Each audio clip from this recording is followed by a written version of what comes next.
Hello दोस्तों, मैं हूं आपकी दोस्त, आपकी होस्ट, कहानी वाली। स्वागत है आपका मेरे यूट्यूब चैनल पर। यहाँ मैं सुनाऊंगी आपको मेरी लिखी कहानियाँ, कुछ डरावनी, कुछ रोमांटिक, कुछ असल ज़िंदगी से प्रभावित, जो आपको सोचने पर मजबूर कर देगी कि कहानी क्या है और सच्चाई क्या। अगर आपको मेरी कहानी अच्छी लगती है तो मेरे चैनल को सब्सक्राइब करें, लाइक करें, शेयर करें। आप मुझे इंस्टाग्राम पर भी फॉलो कर सकते हैं, हाय कहानी वाली पर। देर न करते हुए हम चलते हैं हमारी आज की कहानी की तरफ। मुग़ल सल्तनत। मुग़ल सल्तनत वो वक्त था जब शब्दों में जादू था और इश्क। सुंदर इमारतों के साथ उस वक्त सुंदर साहित्य भी बुन रहा था। और इश्क जो शब्दों से किया जाए, कई बार पन्नों पे लिखा हुआ एक ऐसा गुनाह होता है जिसकी सज़ा मौत हुआ करती है। उस दौर में दिल्ली के शाहजहानी किले की ऊंची दीवारों के बीच दो रूहें मिली, एक मंत्रों की और एक महफिलों की। वो था आर्यन भट्टाचार्य, काशी के एक ब्राह्मण का पुत्र। शांत, गंभीर, इतना सुंदर कि लगता था कि किसी वेद को पकड़ रखा हो हाथों में हमने। और एक थी नाजिया, मुग़ल दरबार की सबसे प्रसिद्ध शायरा। जिस वक्त औरतों को पर्दे से निकलना भी मुमकिन नहीं था, उस वक्त वो शायरा बनी। उसकी आँखों में रात का नूर था और इन सब से परी थी उसकी लेखनी।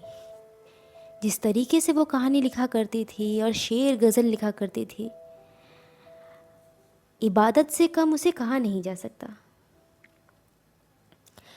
पहली बार जब दोनों मिले, वो लाल किले की चांदनी महल में थे। नाजिया हमेशा की तरह गज़ल सुना रही थी महफिल में। दिल को भी एक दरकार थी इश्क की इबादत लिखने की। आर्यन पहली बार उर्दू में कुछ सुन रहा था। जब उसने पूरा सुन लिया तो धीरे से एक पर्चे में लिखा, संस्कृत में कहते हैं, यत्र हृदयम तत्र देवता, जहाँ प्रेम है वहीं ईश्वर है। नाजिया वो पढ़कर मुस्कुरा दी। उसने नज़रें उठाई, ढूंढने की कोशिश की तो देखा आर्यन खड़ा है। नाजिया ने उसके पास जाकर मुस्कुरा कर कहा, तो फिर हम दोनों शायद एक ही खुदा के रास्ते पर है। दिन बीतते गए और हर शाम नाजिया आर्यन से मिलने आती रही। कभी वो उसे श्लोक सिखाता, कभी वो उसे गज़ल सुनाती। धीरे धीरे उनके लफ्ज़ एक दूसरे के दिल में उतरने लगे, जैसे गंगा और जमुना का संगम हो गया हो। एक शाम नाजिया ने पूछा, अगर ये इश्क गुनाह हुआ तो? आर्यन ने मुस्कुरा कर कहा, तो मैं ज़िंदगी भर ये गुनाह करता रहूँगा। इस इश्क की खुशबू भी एक दिन दरबार तक पहुँची गई और फिर शुरू हुआ वो तूफ़ान जो हर सच्चे प्यार में आता है। रात थी, चांद पूरा था। किले की बैल्कनी में आर्यन और नाजिया बैठे थे। दियों के बीच लौ थरथरा रही थी। तभी दरवाज़ा टूटा। सिपाही अंदर घुसे, किताबों के पन्ने उड़ने लगे और शब्दों से भरी उनकी दुनिया पल भर में पाप बन गई। आर्यन को जंजीरों में बांधा गया, नाजिया को महल के भीतर खींच कर ले जाया गया। अगले दिन दरबार में आर्यन को लाया गया। बादशाह ने ठंडी नज़रों से पूछा, क्या तूने एक मुसलमान औरत से प्यार किया है? आर्यन बोला, मैंने किसी मज़हब से नहीं, बस उस औरत से प्यार किया है जो मुझसे प्यार करती है। एक सन्नाटा छा गया। फैसला सुना दिया गया। आर्यन को मौत की सज़ा हुई। नाजिया को देश से बाहर भेज दिया गया। जब आर्यन को ले जाया जा रहा था, उसने आखिरी बार नाजिया की ओर देखा। तेरी नज़रों में जो खुदा है वही मेरा मुकम्मल जहां है। नाजिया की आंखों से आंसू बहे और उसने बस इतना कहा, इश्क को ना दरबार चाहिए ना जात, वो तो रूहों का सबूत होता है, उसकी नहीं होती मात। सालों बाद किसी एक महफिल में, एक पुराने महल में, नाजिया को एक पुरानी किताब मिली। उसके बीच आर्यन का आखिरी श्लोक लिखा था, न मैं मरणम शाश्वत त्वमेव जीवनम मम।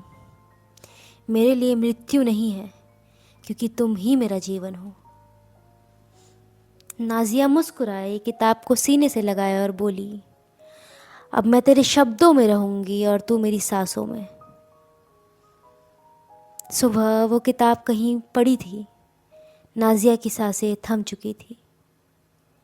दीवार पर लिखा था, इश्क अमर है। कि इतनी आसानी से मौत मिल जाती है, कि इतना आसान होता है मर जाना।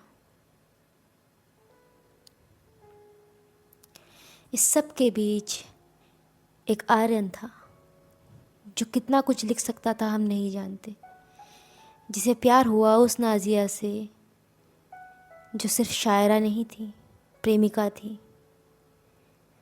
दोनों का जुर्म बस ये था कि उनकी जात, उनका धर्म एक नहीं था। वो अलग अलग घरों में पैदा हुए थे।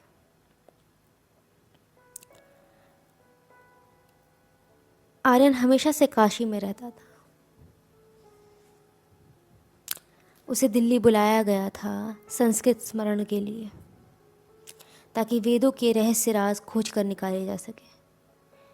वो कभी भी दिल्ली आना नहीं चाहता था, पर उसके पिता ने उसे ज़बरदस्ती भेजा। पर जब वो दिल्ली आया और उसने नाजिया को देखा, उसने नाजिया को सुना, उसने नाजिया को पढ़ा, वो भूल चुका था कि उसे काशी भी वापस जाना है। दूसरी तरफ नाजिया, जिसके लिए तरक्की ही सब कुछ थी, जिसने बहुत मेहनत से महफिलों में अपनी जगह बनाई थी, जो उर्दू में दिग्गज थी, जिसके लिए उसके लिखे हुए शब्द ही सब कुछ थे, आर्यन के आने से वो ये भूल गई कि उसने इतनी मेहनत क्यों करी थी, या शायद कहे कि उसे प्यार हो गया था। उस प्यार में वो सब कुछ भूल गई। अपनी माँ से किया हुआ वादा कि एक दिन वो सबसे मशहूर शायरा बनेगी, एक दिन उसकी किताबें सारा जहान पढ़ेगा। उसकी किताबें पढ़ी, सारे जहान ने पढ़ी, पर वो दुनिया नहीं घूम सकी। उसकी ज़िंदगी उसी कैद में निकल गई। गुनाह, उसने एक हिंदू ब्राह्मण से प्यार किया था। और मैं ये सोचती हूँ कि अगर वो आज के ज़माने में पैदा होते तो क्या बदल जाता। मुग़ल सल्तनत के बाद इतने बरस बीत चुके हैं, अगर वो आज पैदा होते और उन्हें ऐसा ही इश्क होता और वो दो ऐसे ही लोग होते तो क्या बदल जाता। क्या आज उन्हें सब अपना लेते, या आज भी आर्यन को सलाखों के पीछे डाल दिया जाता, जान से मार दिया जाता, नाजिया को कैद कर लिया जाता। नाजिया भागते हुए आ रही है, गुस्से में फूली हुई। आर्यन पानी के फव्वारे के पास बैठकर हाथ से पानी छिड़क रहा है। यहाँ आए आप जनाब, आपका इंतज़ार करते करते हम पागल हो चुके हैं। आपने तो कहा था आप हमें कोठरी के पीछे मिलेंगे।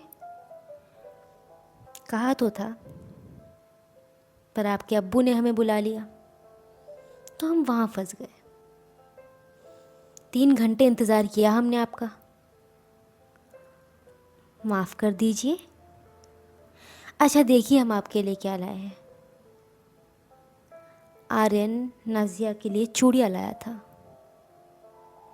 सुहाग की चूड़ियाँ।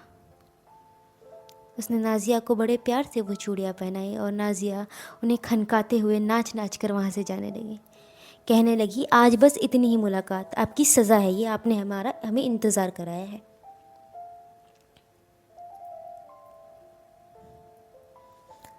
जब 2 दिन तक नाजिया नहीं आई आर्यन से मिलने, तो आर्यन चुपके से नाजिया के कमरे में गया। उसने देखा नाजिया को बुखार आ रखा था, वो तप रही थी। वो बस नाजिया के पैरों के पास बैठ गया। उसने नाजिया के पैरों को उठाकर अपने चेहरे पर लगा लिया। वो कोई हकीम नहीं था, कोई वैद्य नहीं था, कोई वैद्य नहीं था कि वो दवाइयाँ दे देता। वो बस इतना कर सकता था कि अपने प्यार से उसके दर्द को थोड़ा कम कर दे। उसकी नाजिया को इतने दर्द में देखकर आर्यन की आंखों से आंसू टपक रहे थे और नाजिया के पैरों पर गिर रहे थे। जब नाजिया की आँख खुली तो उसने देखा आर्यन वहीं उसके पैरों पर अपना गाल टिकाकर सो रहा है। नाजिया ने प्यार से आर्यन के बालों में हाथ फेरा और कहा, कहाँ से लाऊं मैं वो जहन जो इस शख्स को समेट ले।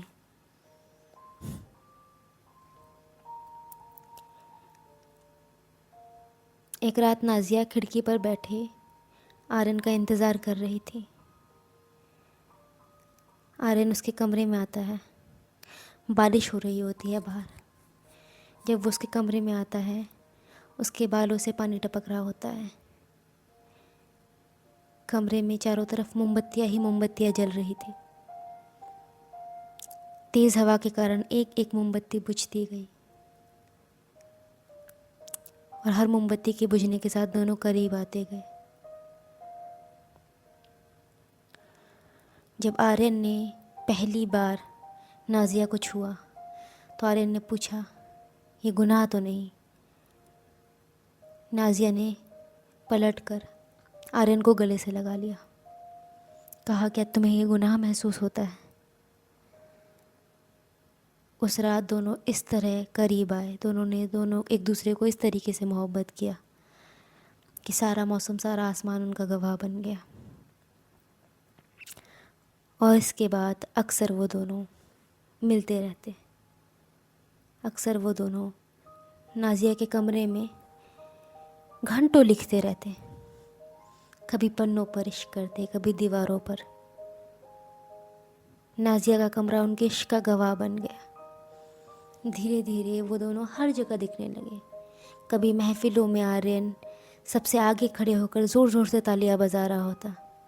कभी लाइब्रेरी में नाजिया घंटों आर्यन के साथ उसके काम में मदद कर रही होती। दोनों एक दूसरे के साथ सारा सारा दिन बिताते। पर इश्क छुपाया नहीं जाता। जब सम्राट को ये बात पता चली तो उन्हें गुस्सा आया। उनके हिसाब से नाजिया एक बेशकीमती तोहफा थी, किसी तरह का इनाम, जिसे उन्हें महफिलों में सजाना था, जिसे उन्हें अलग अलग देशों में पेश करना था कि हिंदुस्तान एक ऐसा देश है और मुग़ल सल्तनत एक ऐसी सल्तनत है जहाँ पर शायरा को भी शायरों जितनी ताकत दी जाती है। पर वही शायरा जिसके पास इतनी ताकत, वो एक गरीब ब्राह्मण के बेटे से प्यार कर ले। नाजिया के हिस्से कुछ भी आ सकता था, मोती, सोने, चांदी, हीरे, जवाहरात, पन्ना। पर नाजिया ने गंगा का पानी चुना, आर्यन की कांच की चूड़ियाँ चुनी, उसके लिखे खत चुने, आर्यन का प्यार चुना। और आर्यन, जिसकी आंखों में इतने सपने थे कि एक दिन वो अपने घर वालों की दुनिया बदल देगा। एक दिन वो संस्कृत को बहुत आगे लेकर जाएगा। एक दिन वो हर जुबान पर रहेगा। उसके हिस्से कुछ नहीं आया सिवाय मौत के। और कहते हुए बुरा लग रहा है, पर इश्क सबके हिस्से नहीं आता। कहते हैं जब लाल किले की दीवारों से हवा गुजरती है तो गज़ल की गूंज के साथ कोई संस्कृत श्लोक भी सुनाई देता है। वो शायद आर्यन और नाजिया ही है जो अब भी राग मन की धुन में ज़िंदा है। अगर आपको मेरी लिखी कहानियाँ अच्छी लगती हैं तो मेरे चैनल को सब्सक्राइब करिए, मेरी वीडियोस को लाइक करिए, शेयर करिए।